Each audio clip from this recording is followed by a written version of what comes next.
bookkeeper or tax accountant. If you have a specialized knowledge regarding accounting or you were a CPA or a bookkeeper before, you can work from home offering this type of service. Basically, people need bookkeepers, and unfortunately, nearby bookkeepers cost a lot of money. Also, this type of service can easily be done online. You just send out digital packages. As long as you have the skills to do this, you can provide it through the internet. 2 models. There are 2 service provision models for people looking to become online bookkeepers or tax accountants. Use an agency or provide it directly yourself. Going through an agency. The great thing about becoming part of an online bookkeeping or accounting agency is that you don't have to worry about where your next project's going to come from. They do promotions and they basically will market themselves, so they get a steady stream of clients for you.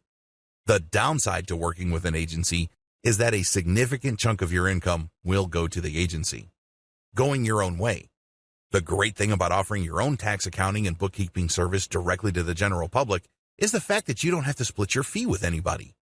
The downside to this is that you have to know online marketing well for you to earn using this technique. Otherwise, it's going to be tough for you to earn money as a tax accountant or bookkeeper. You have to have the right marketing skills to make this happen.